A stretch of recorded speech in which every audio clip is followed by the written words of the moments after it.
Hello दोस्तों, क्या हाल चाल है। आई होप सब बढ़िया बढ़िया होगा। तो पिछले लेक्चर में हम आप मैक्सवेल इक्वेशंस पे बात कर रहे थे।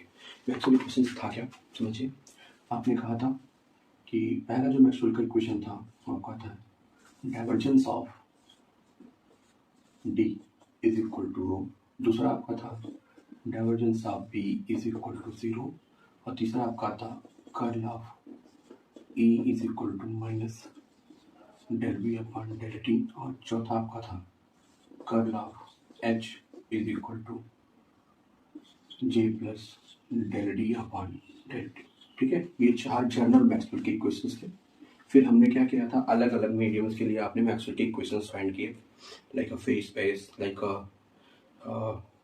आपका डाइलेक्ट्रिक मीडियम या conducting medium, in plasma medium अलग अलग के लिए आपने क्या किया था, मैक्सवेल का इक्वेशन फाइंड किया था। फिर हम आपसे जो बातचीत कर रहे थे वो हम बात कर रहे थे plane wave equation of the EM wave in the free space. ठीक है, plane wave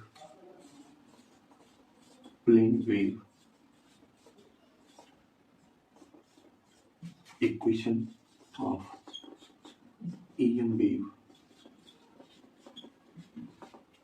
in free space. ठीक है, फ्री स्पेस में EM वेव के इक्वेशंस की बात की जा रही थी, प्लेन वेव इक्वेशन की। तो वहां पर आपने निकाला था, तो आपको जो मिला था nabla square E minus mu naught epsilon naught del 2E upon del T equal to 0। एक इक्वेशन आपको ये मिला था। ठीक है, दूसरा इक्वेशन आपको मिला था nabla square H minus mu naught epsilon naught del 2H upon del T equal to 0। दूसरा इक्वेशन ये मिला था।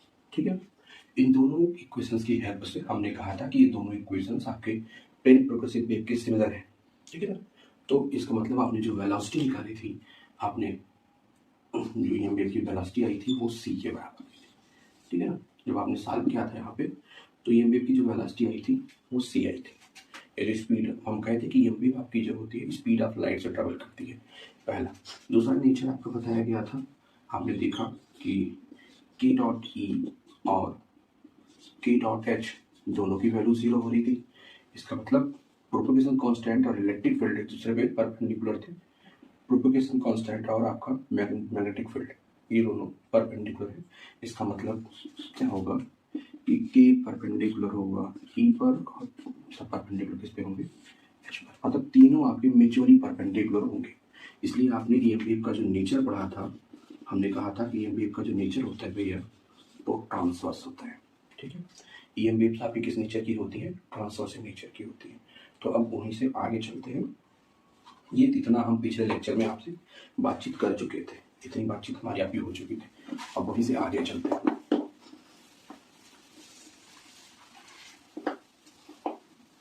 कि आपकी EM वेव का फ्री स्पेस में वेव इम्पीडेंस कितना होगा।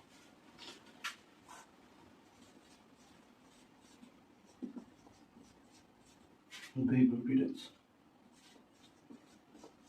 ठीक है, वेव इम्पीडेंस आपका क्या होगा, Z is equal to E upon H। ठीक है, E और अपॉन H का जब आप डायमेंशन निकालेंगे, देखेंगे डायमेंशन किसके बराबर आता है, ये इम्पोर्टेंस के बराबर आता है, इसीलिए इसको इम्पोर्टेंस कहा जाता है। ठीक है, और ये बराबर होता है E not upon H not. ठीक है, सॉल्व करेंगे तो ये आपका आता है भैया म्यू नॉट C। ठीक है, अब C की वैल्यू अभी आपने निकाली है, क्या हो जाएगा, C आपका mu naught 1 upon root mu naught epsilon naught. तो इसकी जो C की वैल्यू आती है वो आपकी आएगी भैया म्यू नॉट एप्सिलॉन नॉट। ठीक है, सबकी वैल्यू आपके पास नोट है।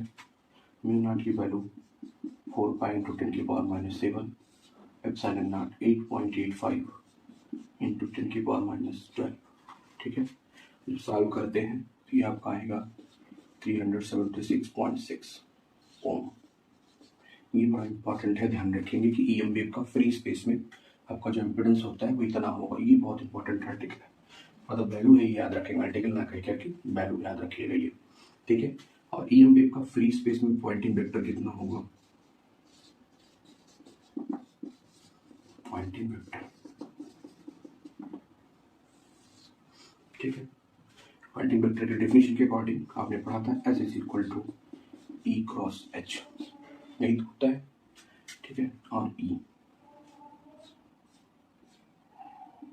ई क्रॉस एच की वैल्यू आपको नोन है। एच क्या डिफाइन किया गया था है एन क्रॉस ई, सब वेक्टर फॉर्म में ध्यान रखेंगे, N cross E upon mu naught C, ठीक है। तो ये आपका कितना हो जाएगा? म्यू नॉट कांस्टेंट होगा 1 अपॉन म्यू नॉट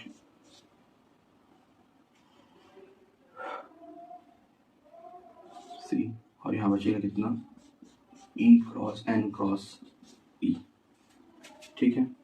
अब ये ए क्रॉस बी क्रॉस सी वाले फार्मूले से निकालिए, तो क्या हो जाएगा? 1 अपॉन म्यू नॉट सी, और क्या हो जाएगा?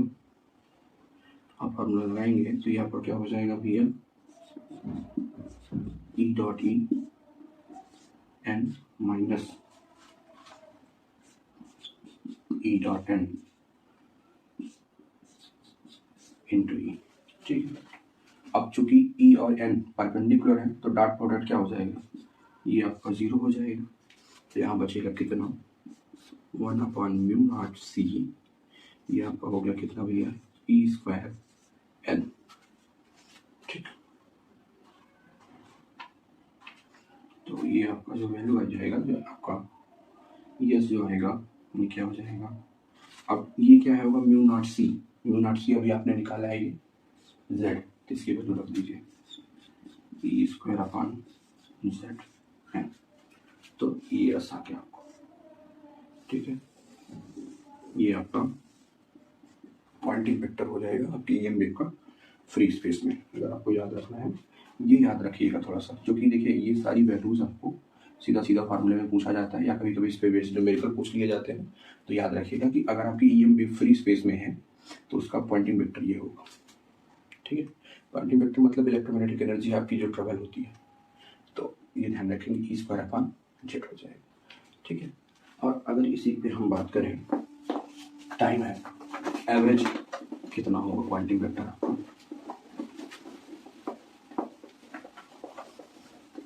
ठीक है, एवरेज की बात करेंगे for plane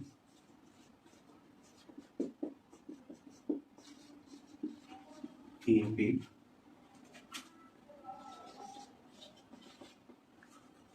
for a plane EMP of angular frequency omega, angular frequency omega, the average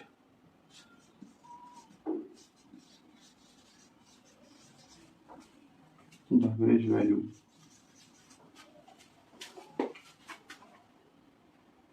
of S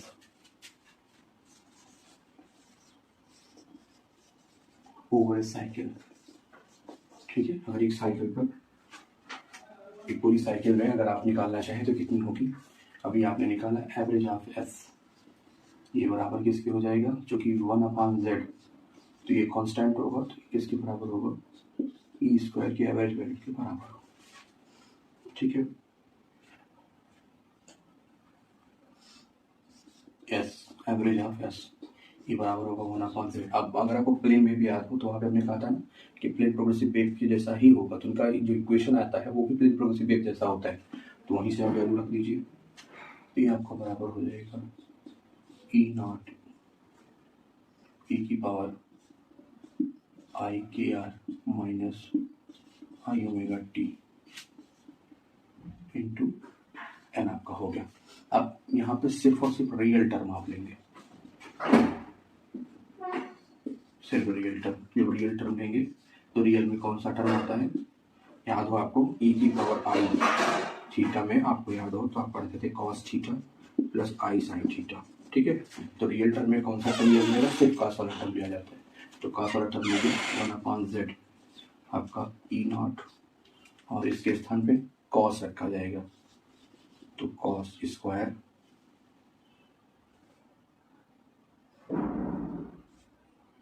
और एक इक्वेशन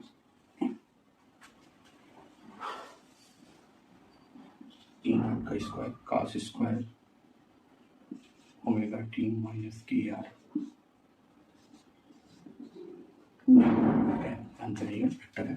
ठीक है, अब ई नॉट तो बाहर आ जाएगा क्योंकि कांस्टेंट है, तो ई नॉट का स्क्वायर कॉमन हो गया अपॉन सेट। अब ये इसकी वैल्यू याद हो आपको, एवरेज वैल्यू इसकी 1/2 होती है ना। ठीक है, एवरेज वैल्यू 1/2 होती है, तो ये 1/2 ही लेने जा रहे हैं।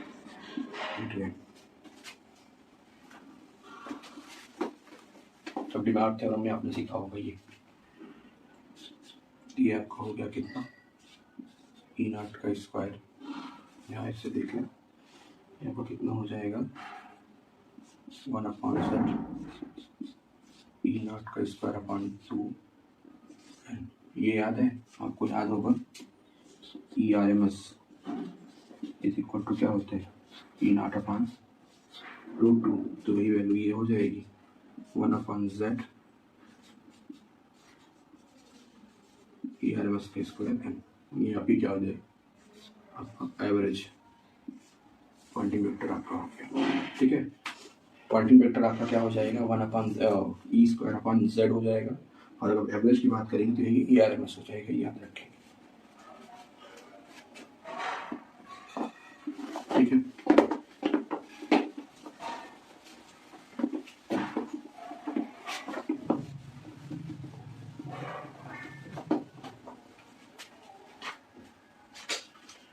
इसके बाद जो होता है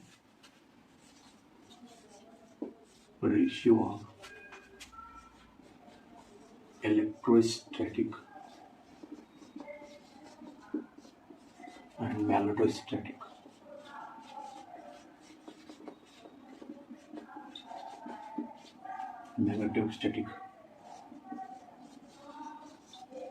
एनर्जी डेंसिटी।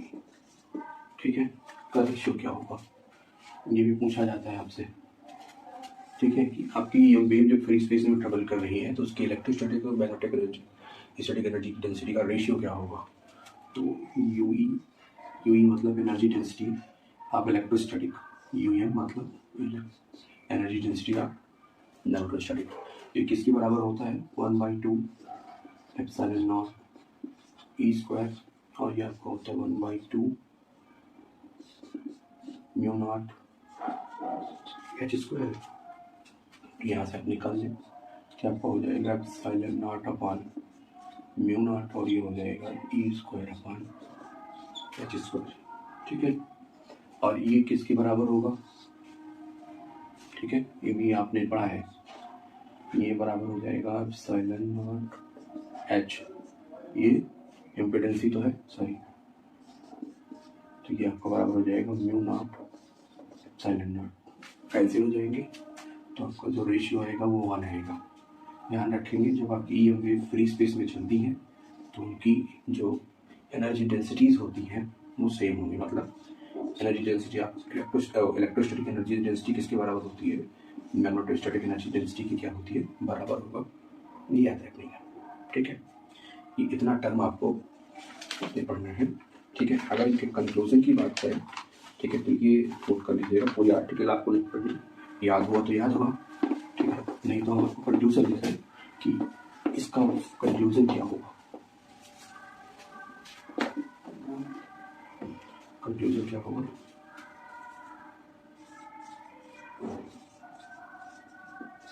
कंक्लूजन नंबर 1 देखिए, पहला क्या है, in free space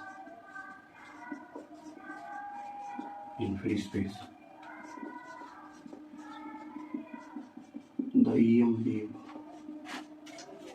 waves travel with the speed of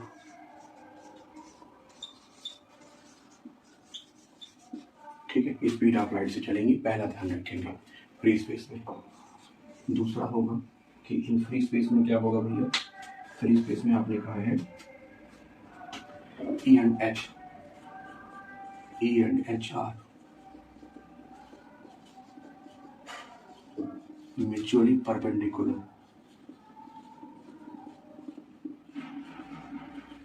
ENH है म्यूचुअली परपेंडिकुलर, ठीक है। ये तो आप लोगों ने बताया था कि एंड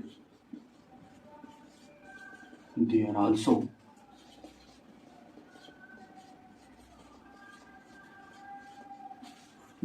परपेंडिकुलर टू की, ठीक है। ई और एच आपस में म्यूचुअल तो होंगे, इसके साथ साथ डायरेक्शन ऑफ प्रोपोगेशन पे क्या होंगे, परपेंडिकुलर होते हैं, ठीक है ना। thereby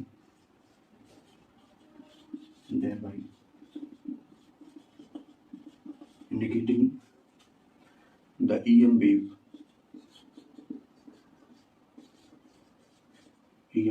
are transverse in nature,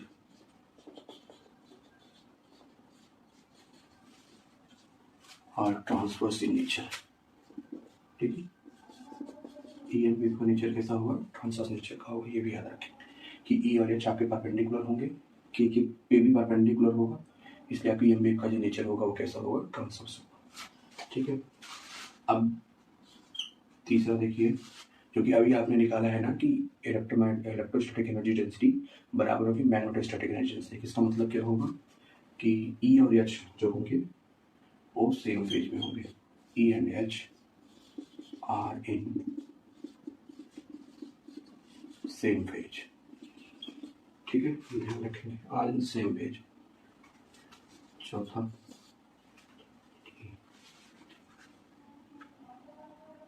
जो आपकी एनर्जी फ्लो होगी वो क्या होगा, the direction of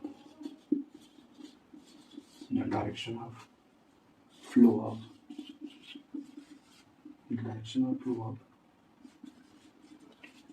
electromagnetic energy is किसके अलावा होगी, along the direction of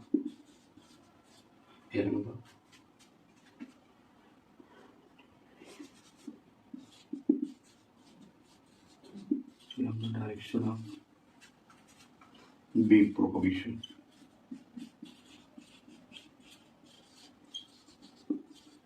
किसके है, along the direction of wave propagation and the energy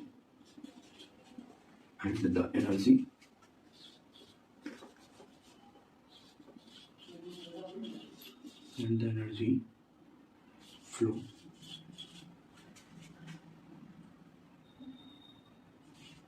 per unit area per unit time। क्या होगा भैया, मतलब वही पॉइंटिंग वेक्टर एवरेज अभी आपने निकाला, यस एवरेज बराबर किसके होगा, ई एवरेज का स्क्वायर अपॉन Z0, ठीक है। ये आपका एनर्जी हो जाएगी, ठीक, या किसी को आप निकालें average of U C N हो जाए, ठीक है। तो ये चार बातें याद रखिए, मोटी मोटी बातें हैं, आपको पूरा आर्टिकल नहीं याद होना है, एग्जाम के लिए इन चारों को याद कर लीजिएगा कि इन फ्री स्पेस आपका EM वेव्स जो है स्पीड आप लाइट से चलेंगी, E और H के आपस में परपेंडिकुलर होंगे जिसलिए इनका नेचर ट्रांसवर्स का होगा, E और H का जो फेज होगा वो सेम फेज का होगा, ठीक है। और ये जो आपका डायरेक्शन ऑफ एनर्जी होगी वो डायरेक्शन ऑफ वेव प्रोपोगेशन की होगी, और जो एवरेज एनर्जी मतलब पॉइंटिंग वेक्टर आपका जो होगा वो ये निकल के आएगा, ठीक है। इसके बाद एक और है जो अभी हमने निकाला है कि क्या UE इक्वल टू किसके होगा, energy density, electrostatic energy density किसके बराबर होगी, मैग्नेटोस्टैटिक एनर्जी डेंसिटी की क्या होगी, बराबर होगी, ठीक है। तो ये तो आपका हो गया ये इन फ्री स्पेस में, ठीक है। अब आइए इस न्यूमेरिकल को सॉल्व कर लेते हैं, तो फिर आगे चलते हैं।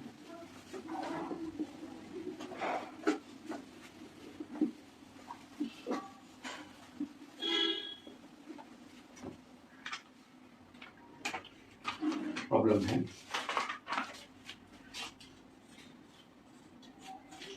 इफ अर्थ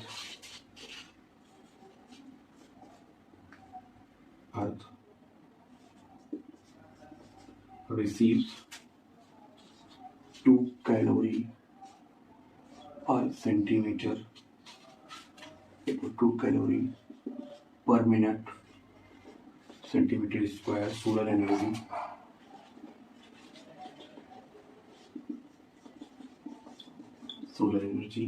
तो कह रहे हैं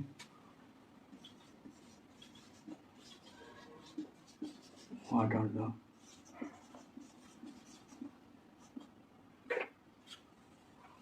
the amplitudes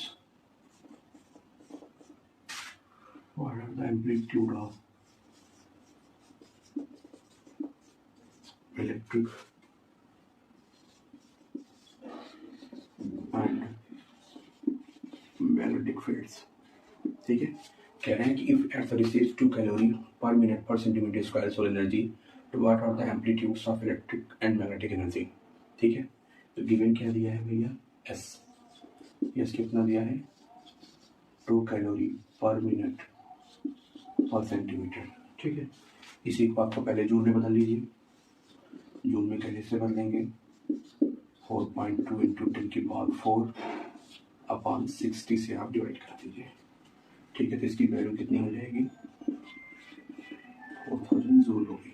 ठीक है, अब वी नो दैट फार्मूला आप क्या जानते हैं, S is equal to E cross H, ये फार्मूला के पास नोट है। ठीक है, ये इसी को हम सॉल्व करेंगे, मैग्नीट्यूड आपका तो किसके बराबर हो जाएगा, EH के बराबर हो जाएगा। S की वैल्यू आपके पास नोट है, कितनी है, 400 इज इक्वल टू EH हो गया। इसको क्वेश्चन नंबर 1 कह दीजिए। एंड दूसरा आपने क्या पढ़ा है, दूसरा आपने पढ़ा है कि Z is equal to E upon H और इज इक्वल टू किससे हो जाएगा, ये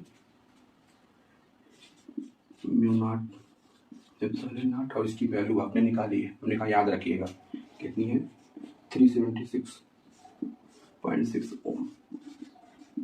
ठीक, दोनों को मल्टीप्लाई, किसको, क्वेश्चन नंबर 2। ठीक है, मल्टीप्लाई कर दीजिए, मल्टीप्लाई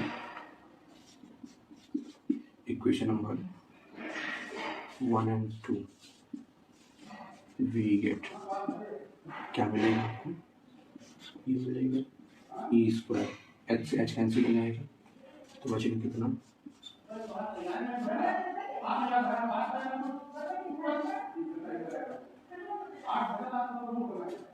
ठीक है, ये आपका कितना आ गया भैया, 726.1 वोल्ट मीटर, ई इतना आ गया। ठीक है, अब ई इतना आ गया तो एच आप निकाल ही सकते हैं, इसमें रख दीजिए। एच अगर आपको निकालना है तो एच आप इक्वेशन नंबर 1 से निकाल लीजिए, क्योंकि 2 है, एक नोन हो गया तो दूसरा तो निकल ही जाएगा। ये कितना हो गया, 140 अपॉन ई, तो एच अपॉन ई कितना आ गया, 726.1, एच कितना आएगा आपका, आ गया 1.928 एम्पियर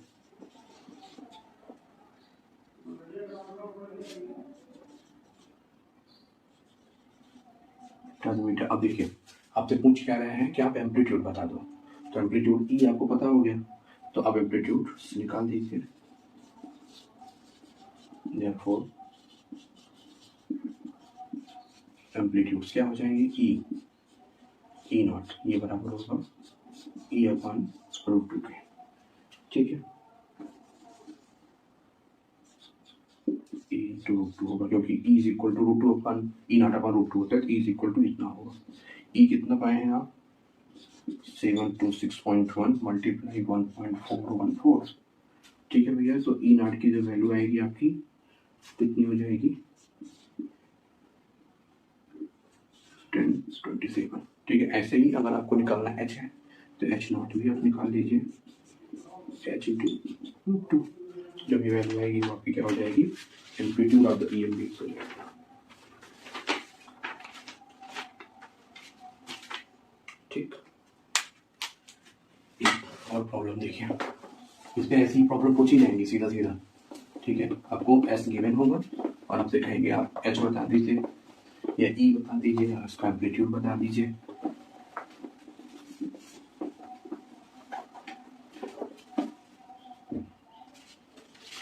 एक प्रॉब्लम और देखिए,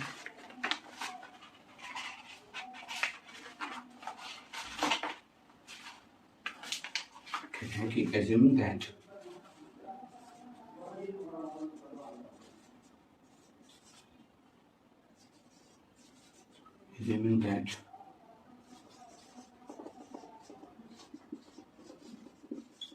all the energy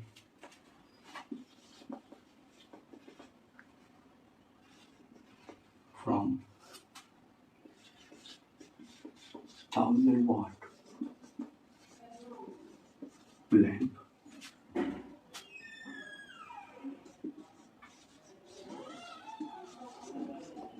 is radiated uniformly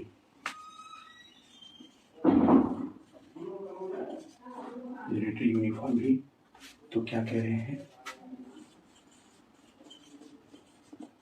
calculate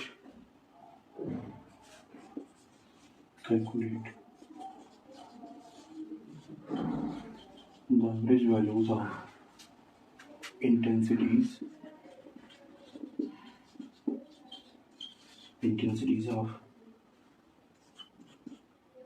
E and H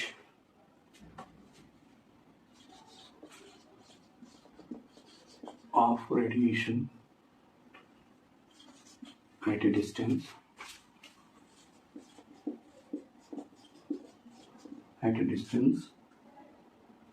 of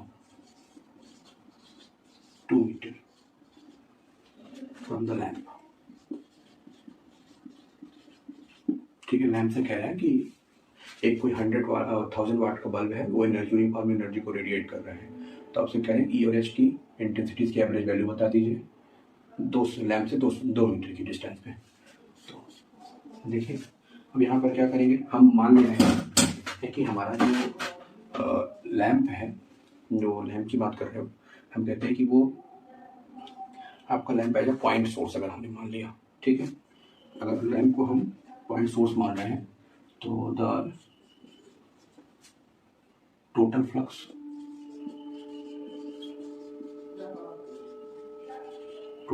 over sphere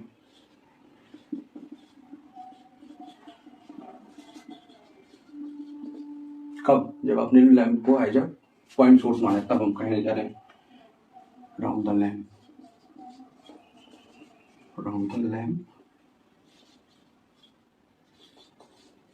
at centre, दिखा रहे फिगर से, इज 1000 वाट। देखिए, अगर हमने लैम्प को एक सेंटर मान लिया और हमने कहा कि आर रेडियस का एक स्फीयर है, उसी में आपको एनर्जी को रेडिएट कर रहा है। लैम्प यहाँ सेंटर पे रखा गया है, वही हमने लिखा है the total flux over sphere around the lamp at centre is 100 वाट हो गया फिर, क्योंकि आपने लैम्प को एज अ पॉइंट सोर्स मान लिया है। ठीक है, तो अब एनर्जी फॉल्स कितना होगा,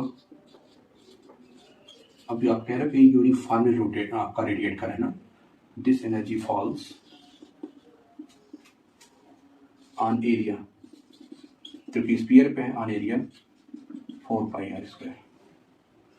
ठीक है, रेडियस कितने का कह रहा है कि 2 मीटर का दिया है, तो 4π इंटू 2π² तो कितना हो गया 16πr, इतना रेडियस हो गया। तो यस निकाल दीजिए,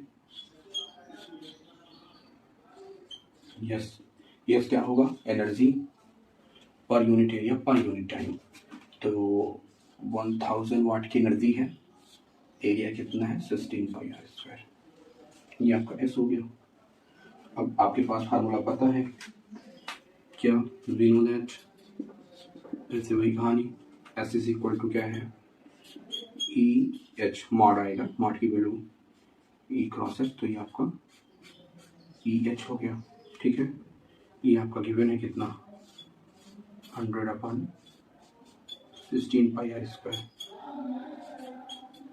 ई एच हो गया। इसको क्वेश्चन नंबर 1 कर देते हैं। ठीक है, और दूसरा पता है, and E upon H is equal to कितना 376.6, जो कि फ्री स्पेस की बात कर रहा है। ठीक है, मल्टीप्लाई कर दीजिए।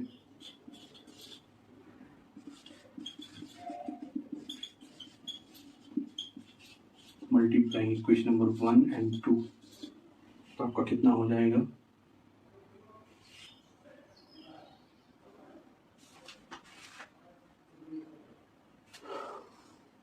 ये हो गया कितना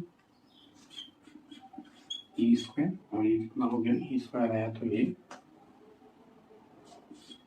100/16 पाई are square multiply 370.6।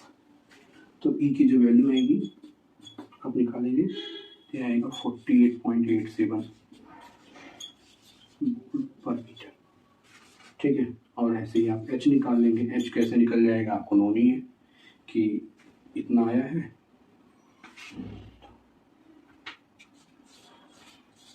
Hundred upon 16 pi square ई रखेंगे, तो एच की जो वैल्यू आएगी कितनी आएगी 0.1297। ठीक है भैया, ये आपका हो गया। ठीक है, ये ईएम वेव आपकी जब फ्री स्पेस में ट्रेवल कर रही थी, तो आपने देखा कि ईएम वेव जब फ्री स्पेस में ट्रेवल करेगी तो किससे ट्रेवल करेगी, with the speed of light से ट्रेवल करती है।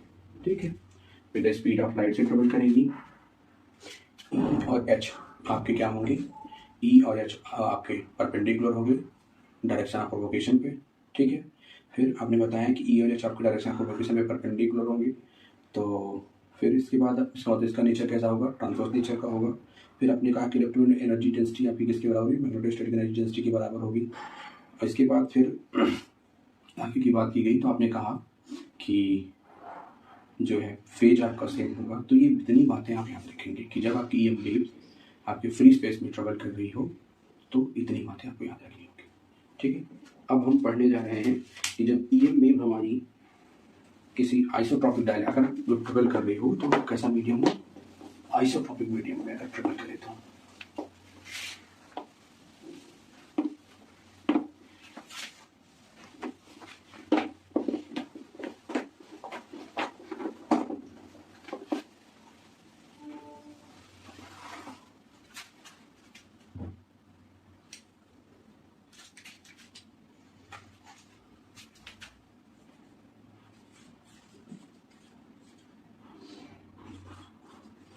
plane wave equation of EM wave. Plane wave equation of EM wave. EM wave in a non-conducting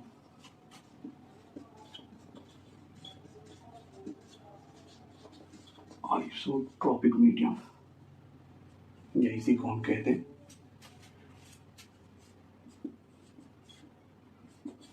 isotropic dielectric.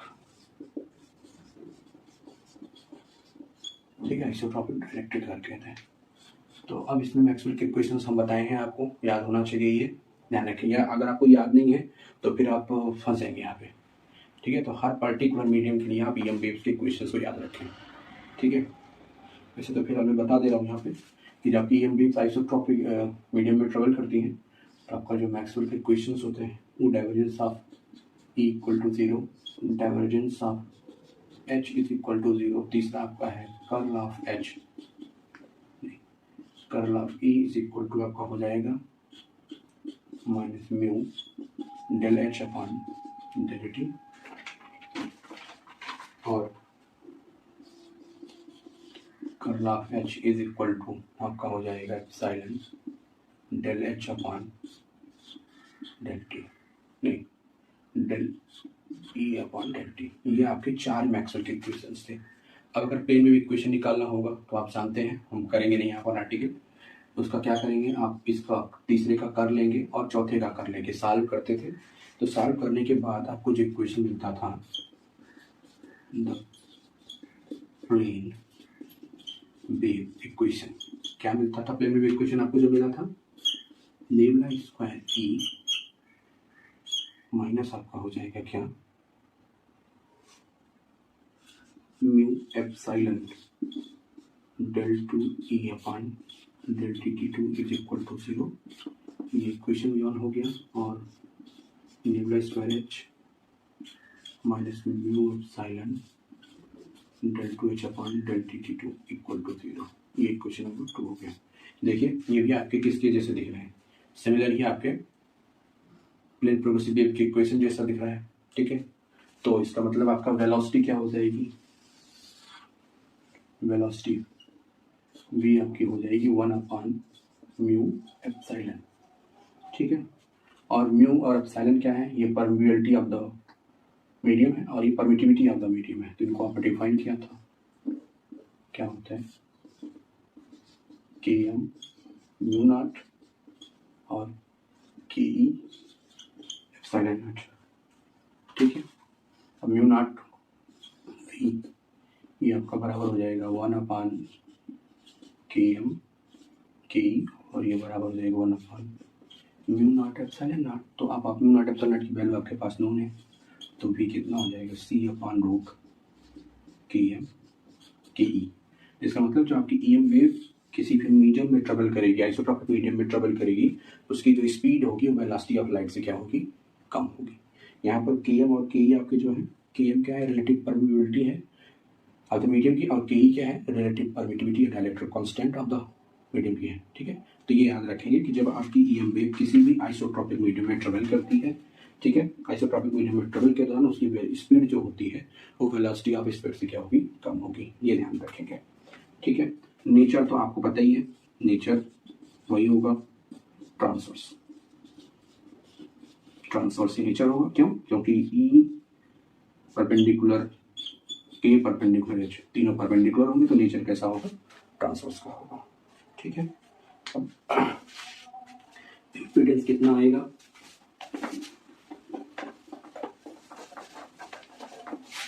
ठीक है, इम्पीडेंस कितना आएगा भैया, इम्पीडेंस आप निकाल लीजिए। जेड इज इक्वल टू आपके पास फार्मूला नोन है, क्या है, ई अपॉन एच, या तो ऐसे निकाल लीजिए या जेड की वैल्यू ऐसे निकाल लीजिए, आपका म्यू अपॉन एप्सिलॉन। ठीक है, तो ये आपका इम्पीडेंस आ जाएगा। ठीक है, अब पॉइंटिंग वेक्टर भी वही जो आपका निकल के आया था। ठीक है, E square upon Z, N cap आएगा, सब वही आएगा, बस अंतर क्या होगा, ध्यान रखेंगे। ध्यान रखने वाली क्या बात है कि जब आपकी ई एम वेव आपके किसी भी मीडियम में ट्रेवल करेगी, आइसोट्रॉपिक मीडियम में, तो उसकी जो स्पीड होगी वो क्या होगी, वेलोसिटी ऑफ लाइट से कम होगी। ये याद रखिए, फ्री स्पेस में वेलोसिटी ऑफ लाइट से ट्रेवल करेगा, और अगर आपका आइसोट्रॉपिक मीडियम होगा तो वहाँ वेलोसिटी आपकी क्या होगी, कम पाई जाएगी। ठीक है, अब अगले लेक्चर में हम क्या करेंगे कि आपका एनोस्ट्रॉपिक मीडियम लेंगे, इसके बाद फिर कंडक्टिंग मीडियम लेंगे, तब इसको पढ़ेंगे। Thank you.